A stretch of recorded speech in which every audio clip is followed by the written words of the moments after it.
Submissão. Continuação. A recepção estava programada para 6 da tarde e aconteceria no último andar do Institut du Monde Árabe, fechado para a ocasião. Eu estava meio preocupado ao entregar o convite na entrada. Quem ia encontrar? Sauditas, sem sombra de dúvida. O convite garantia a presença de um príncipe saudita, cujo nome reconheci imediatamente. Ele era o principal financiador da nova Universidade Paris-Sorbonne. Provavelmente meus ex-colegas também. Enfim, os que tinham aceitado trabalhar na nova estrutura. Mas eu não conhecia nenhum deles, com exceção de Steve. E Steve era a última pessoa que eu queria encontrar naquele momento. No entanto, reconheci um antigo colega assim que dei uns passos na grande sala iluminada pelos lustres. Quer dizer, mal o conhecia pessoalmente. Devíamos ter nos falado 1 ou 2 vezes, mas Bertrand de Gignac gozava de fama mundial no campo da literatura medieval. Dava regularmente conferências em Columbia e Yale, e era autor da obra de referência sobre a Chanson de Roland. No fundo, era o grande sucesso do qual o reitor da nova universidade podia, em termos de contratações, se vangloriar. Mas, fora isso, no fundo, eu não tinha muito a lhe dizer. O campo da literatura medieval era para mim uma terra amplamente desconhecida. Portanto, aceitei uns meses. Estavam excelentes, tanto os quentes quanto os frios, e o vinho tinto libanês que os acompanhava não era nada mal. Mas eu tinha a impressão de que a recepção não estava sendo um franco sucesso. Grupinhos de 3 a 6 pessoas, árabes e franceses misturados, circulavam pela sala magnificamente decorada, trocando raras palavras. A música árabe andaluza, lancinante e sinistra, difundida pelos alto-falantes, não contribuía para melhorar o ambiente. Mas o problema não era esse, e entendi de repente, depois de 45 minutos perambulando entre os presentes, depois de uns 10 meses e 4 taças de vinho tinto, o que não funcionava. Só havia homens. Nenhuma mulher fora convidada. E manter uma vida social aceitável na ausência de mulheres, e sem o suporte do futebol, que teria sido inadequado naquele contexto, afinal universitário, era uma proposta bem difícil. Logo em seguida avistei Lacour, entre um grupo mais compacto que se refugiara num canto da sala, formado, além dele, por uns 10 árabes e outros 2 franceses. Todos falavam muito animados, a não ser um homem de uns 50 anos, nariz fortemente adunco, rosto gordo e severo. Estava vestido de forma simples, com uma longa djellaba branca, mas entendi na hora que era o homem mais importante da roda, e talvez o príncipe em pessoa. Um após o outro, todos esboçavam, veementes, o que pareciam ser justificativas, e só ele se mantinha calado, balançando a cabeça de vez em quando. Mas seu rosto continuava fechado. Era óbvio que havia um problema que não me dizia respeito e dei meia volta. Aceitei uma burreca de queijo e uma 5ª taça de vinho. Um homem de idade, magro, muito alto, de barba comprida, rala, aproximou-se do príncipe, que se afastou para lhe falar a sós. Privado de seu centro, o grupo logo se dispersou. Zanzando ao acaso pela sala, em companhia de um dos outros franceses, Lacour me viu e veio falar comigo, fazendo-me um vago sinal. Realmente, ele não estava em seus melhores dias, e fez as apresentações em voz quase inaudível. Nem sequer entendi o nome de seu amigo de cabelos penteados para trás com muito cuidado, e vestindo um magnífico terno e colete azul noite com imperceptíveis riscas de giz brancas. de um tecido levemente brilhante que parecia de maciez extrema. Devia ser seda, e tive vontade de tocá-lo, mas me contive.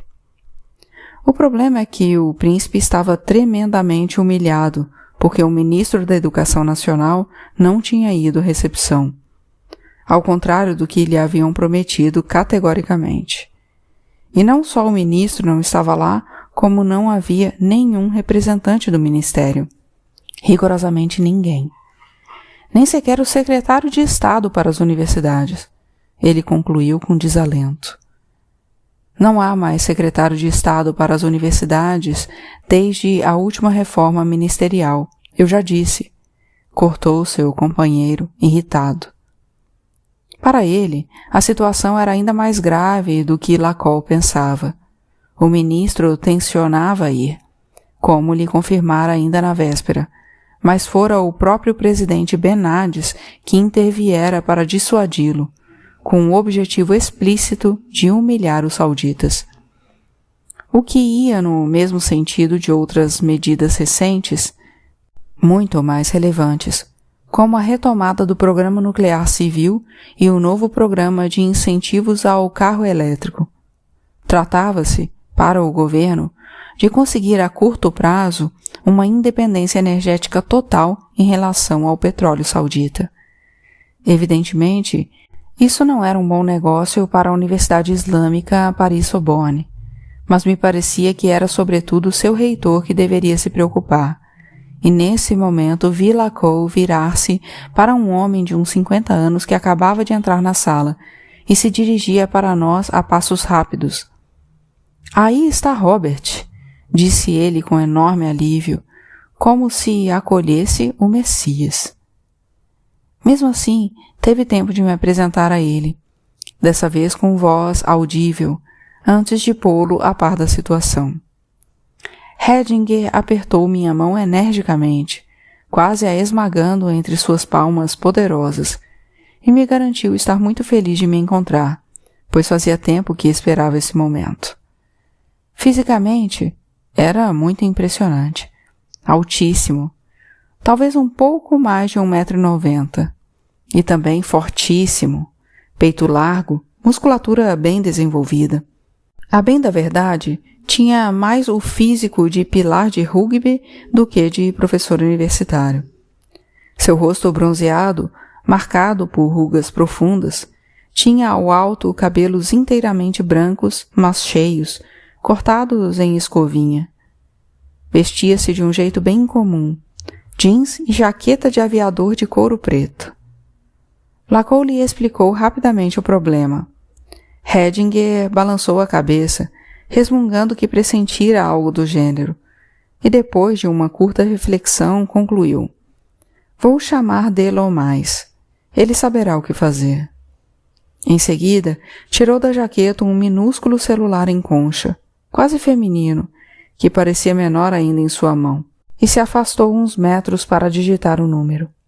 Lacolle e seu colega olhavam para ele sem se atrever a se aproximar, paralisados, numa espera angustiada. Começavam a me encher um pouco com suas histórias, e, mais que isso, eu os achava uns cretinos completos. Claro que era preciso cuidar dos petrodólares com todo o carinho, se podemos dizer assim, mas afinal, bastaria pegar qualquer comparsa e apresentá-lo, não como o ministro, pois ele aparecia bastante na televisão, mas como seu chefe de gabinete. Não precisavam procurar muito longe. Aquele palhaço de terno e colete faria um perfeito chefe de gabinete e os sauditas ficariam deslumbrados. Realmente, eles complicavam a vida por muito pouco. Bem, isso era problema deles. Aceitei uma última taça de vinho e saí para o terraço. A vista da Notre-Dame iluminada era de fato magnífica. A temperatura estava ainda mais amena e a chuva tinha parado. A luz da lua era refletida nas ondulações do Sena. Devo ter ficado muito tempo nessa contemplação, e quando voltei para a sala, a assistência tinha escasseado, embora continuado a ser, é claro, exclusivamente masculina. e eu não via Lacour nem o terno e colete. Bem, não tinha vindo propriamente à toa, pensei, ao apanhar o folheto do buffet libanês. Realmente, os meses deles eram muito bons. E, além disso, entregavam em casa. Assim eu poderia variar do indiano. Na hora em que ia passar na chapelaria, Hedinger se aproximou de mim. — Já está indo? — perguntou, afastando ligeiramente os braços com um ar desconsolado. Perguntei se tinham conseguido resolver o problema protocolar. — Sim, afinal consegui dar um jeito. O ministro não virá esta noite, mas telefonou pessoalmente para o príncipe e o convidou para um café da manhã de trabalho, amanhã, no ministério. Dito isso, Shiramek tinha razão, e fiquei temeroso. Era nada menos do que uma humilhação deliberada por parte de Benades, que retoma cada vez mais suas amizades de juventude com os catarianos. Bem, ainda temos muita amolação pela frente, enfim. Sacudiu a mão direita como para enxotar esse assunto inoportuno e a colocou em meu ombro.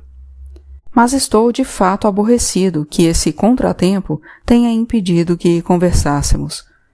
Você precisa vir tomar um chá em minha casa um dia desses, para que a gente tenha um pouco mais de tempo. Sorriu-me bruscamente. Tinha um sorriso encantador, muito aberto, quase infantil, bastante surpreendente num homem de jeito tão viril. Penso que sabia disso e que sabia se servir disso. Entregou-me seu cartão. E se marcássemos para a quarta que vem, lá pelas 5 da tarde? Estaria livre? Respondi que sim. Quando estava no metrô, examinei o cartão de visita de meu novo conhecido. Parecia elegante e de bom gosto, até onde eu podia dizer.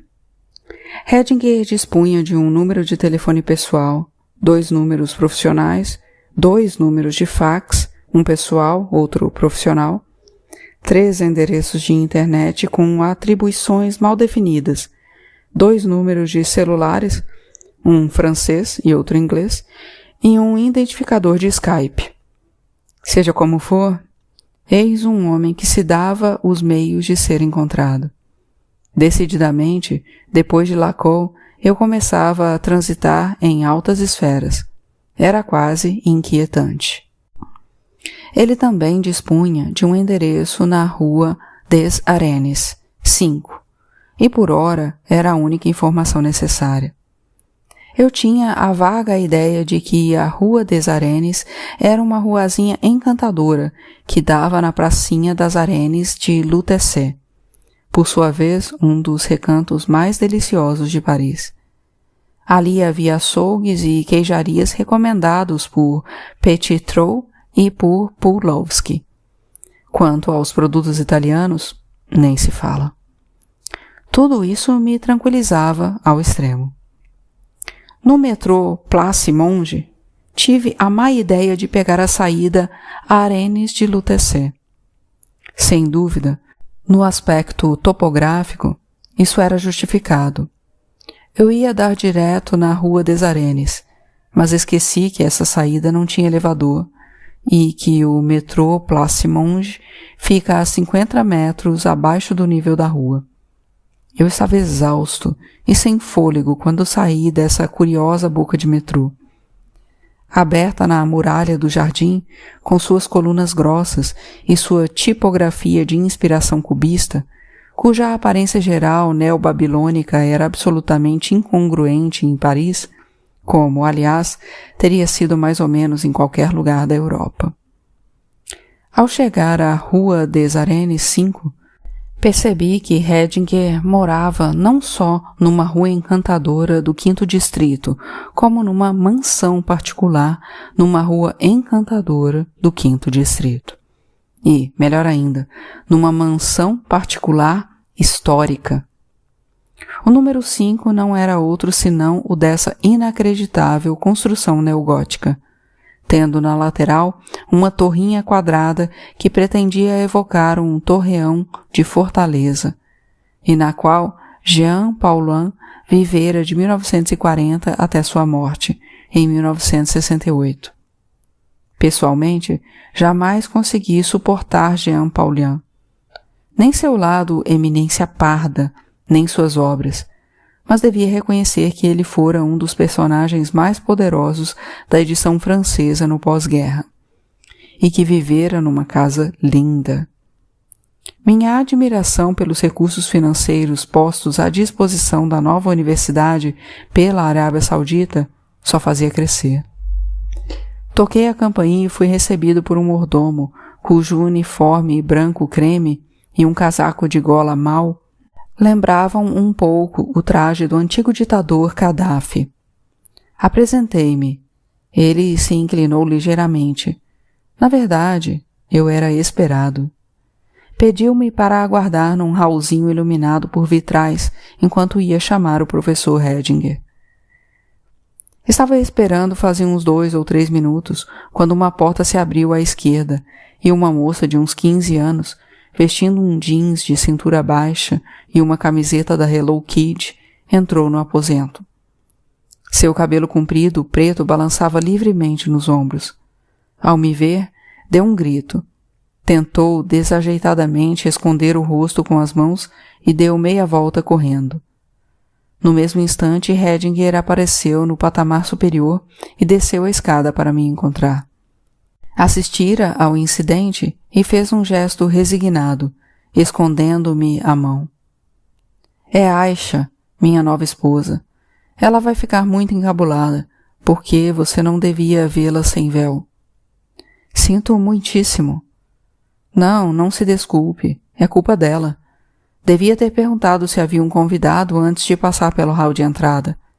Enfim, ainda não está acostumada com a casa, mas vai se acostumar. Parece bem nova. Acaba de fazer 15 anos. Segui Hedinger até o primeiro andar. Há um grande salão-biblioteca, de paredes muito altas e pé direito que devia beirar os 5 metros. Uma das paredes estava inteiramente coberta de livros. Observei de relance que havia uma profusão de edições antigas, sobretudo do século XIX. 2 escadas metálicas sólidas, montadas sobre roldanas, permitiam ter acesso a prateleiras mais altas. Do outro lado, vasos de plantas estavam pendurados numa treliça de madeira escura, pregada ao longo de toda a altura da parede. Havia eras, samambaias e uma vinha virgem, cuja folhagem descia em cascata do teto ao chão, serpenteando os quadros, uns com reproduções de versículos do Alcorão, outros com fotos em formato grande, reveladas em papel fosco, que representavam conjuntos galácticos, supernovas, nebulosas em espiral. Num canto, uma grande escrivaninha estilo diretório ficava de viés para a sala. Hedinger me levou até o canto oposto, onde poltronas de um tecido surrado de listras vermelhas e verdes rodeavam uma mesa de centro larga com um tampo de cobre. Posso realmente oferecer um chá, se você gostar, disse, convidando-me a sentar. Também posso oferecer bebidas alcoólicas, uísque, porto, o que quiser, e um excelente Meursault. Então vamos de Meursault, respondi. Mesmo assim, um pouco intrigado, pois parecia que o Islã condenava o consumo de álcool. Pelo menos era o que eu sabia.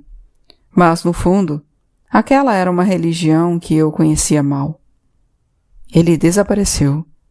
Talvez para pedir que nos trouxessem a bebida. Minha poltrona ficava em frente à janela alta, antiga, de vidraças separadas por cruzetas de chumbo, que dava para as arenas. Era uma vista extraordinária.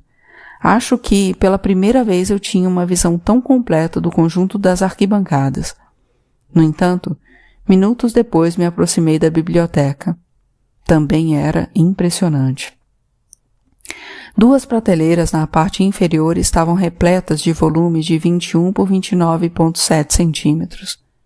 Eram teses, defendidas em diversas universidades europeias. Olhei o título de algumas antes de topar com uma de filosofia, defendida na Universidade Católica de Louvain-la-Neuve, assinada por Robert Hedinger, e intitulada Guénon, leitor de Nietzsche. Estava tirando-a da prateleira quando Hedinger entrou na sala. Levei um susto, como se estivesse fazendo algo errado, e esbocei um gesto de recolocá-la. Ele se aproximou, sorrindo. Não tem problema, não há nada de secreto. E, além disso, a curiosidade em relação ao conteúdo de uma biblioteca, para alguém como você, é quase um dever profissional. Aproximando-se mais, viu o título do volume. Ah, você encontrou minha tese, balançou a cabeça. Consegui meu doutorado com ela, mas não era uma tese excelente. Em todo caso, é bem inferior à sua. Digamos que eu forçava um pouco os textos, como se diz. Guénon, refletindo bem, não foi tão influenciado assim por Nietzsche. Sua rejeição ao mundo moderno é igualmente forte, mas ele vem de fontes radicalmente diferentes. Com toda a certeza hoje, eu não a faria da mesma maneira. Também tenho a sua, prosseguiu, tirando da prateleira outro volume mimeografado. Você sabe que se conservam 5 exemplares dos arquivos da universidade. Bem, levando em conta o número de pesquisadores que se apresentam todo ano para consultá-los, pensei que eu poderia me apropriar de uma. Mal conseguia escutá-lo. Estava à beira do colapso. Fazia quase 20 anos que não me via na presença de Joris Karl Huysmans, ou a saída do túnel. A grossura do volume era inacreditável, quase constrangedora. Eram, lembrei-me num lampejo, 788 páginas. Afinal, eu dedicara 7 anos de minha vida a isso. Com minha tese ainda na mão, ele voltou para a poltrona. Foi realmente um trabalho fantástico, insistiu. Ele me fez pensar muito no jovem Nietzsche, no de O Nascimento da Tragédia. Ah, você está exagerando. Não creio. O Nascimento da Tragédia também era uma espécie de tese. E nos 2 casos há essa inacreditável prodigalidade, essa profusão de ideias projetadas nas páginas sem a menor preparação, que tornam o texto, a bem da verdade, quase ilegível. O que é surpreendente, diga-se de passagem, é que você tenha insistido nesse ritmo por quase 800 páginas. A partir das considerações inatuais, Nietzsche se acalmou. Compreendeu que não é possível infligir ao leitor uma quantidade exagerada de ideias, que é preciso transigir, deixá-lo retomar fôlego. Você também, em Vertigens dos Neologismos, teve a mesma evolução, e o livro ficou mais acessível. A diferença é que, depois, Nietzsche continuou. Eu não sou Nietzsche. Não, você não é Nietzsche. Mas é alguma coisa interessante. E, me desculpe a brutalidade, é alguma coisa que eu quero. É melhor colocar logo as cartas na mesa, pois você já entendeu. Desejo convencê-lo a retomar seu posto docente na Universidade Paris-Sorbonne, que eu dirijo. Nesse momento a porta se abriu, o que me evitou ter de responder, e uma mulher de uns 40 anos, gordinha e de jeito bondoso, apareceu trazendo uma bandeja na qual estavam dispostos pasteizinhos quentes e um balde de gelo contendo a prometida garrafa de Meursault. Essa é Malika, minha primeira esposa, disse quando ela saiu. Hoje você parece fadado a encontrar as minhas esposas. Casei com ela quando ainda estava na Bélgica. Pois é, sou de origem belga. Aliás, continuo a ser belga, nunca me naturalizei, embora faça 20 anos que esteja na França. Os pastéisinhos quentes estavam uma delícia, condimentados, mas não muito, e reconheci o sabor do coentro. O vinho era sublime. Acho que não se fala o suficiente de Meursault. Comentei entusiasmado. O Meursault é uma síntese. É como se fossem muitos vinhos dentro de um só. Você não acha? Minha vontade era falar de qualquer coisa, menos de meu futuro universitário, Mas não alimentava ilusões. Ele ia voltar ao assunto. Voltou, depois de um tempo decente de silêncio. É bom que tenha aceitado supervisionar essa edição de Pleiade. Afinal, é algo evidente, legítimo e bom. Quando Lacan me falou disso, o que eu podia lhe responder? Que era uma escolha natural, uma escolha legítima, e que era também a melhor escolha. Vou lhe falar muito francamente. Com exceção de Gignac, é verdade que até agora não consegui contar com a colaboração de professores realmente respeitados, que se beneficiem de uma verdadeira estatura internacional. Bem, está longe de ser algo dramático. A universidade acaba de abrir, mas o fato é que, na nossa conversa, eu aqui estou mais na posição de pedinte, não tenho muito a lhe oferecer. Quer dizer, sim, no plano financeiro tenho muito a lhe oferecer, você bem sabe, e afinal tudo isso também conta. Mas, no plano intelectual, esse posto na Sorbonne é menos prestigioso que a supervisão de uma edição de Pleiade. Tenho consciência disso. Mas posso pelo menos me comprometer a título pessoal, a não deixar que perturbem seu verdadeiro trabalho. Você só deverá assumir cursos fáceis, cursos de auditório para o primeiro e segundo anos. A assistência aos doutorandos, sei que é desgastante, eu mesmo já fiz muito isso, lhe será poupada. Posso perfeitamente dar um jeito no plano estatutário. Ele se calou, e tive a nítida impressão de que esgotara um primeiro estoque de argumentos. Deu um primeiro gole no Meursault. Eu me servi de uma segunda taça.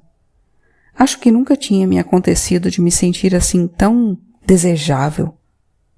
O mecanismo da glória é penoso. Talvez minha tese fosse mesmo tão genial quanto ele alegava. Para falar a verdade, eu mal me lembrava dela. As reviravoltas intelectuais que eu tinha dado na época de minha primeira juventude me pareciam muito distantes. O fato é que eu me beneficiava de uma espécie de aura, quando, na verdade, eu agora aspirava apenas ler um pouco, a me deitar às 4 da tarde com um maço de cigarros e uma garrafa de bebida forte. Mas também devia reconhecer que nessa toada eu ia morrer depressa, infeliz e só. E será que eu tinha vontade de morrer depressa, infeliz e só? Em última análise, mais ou menos.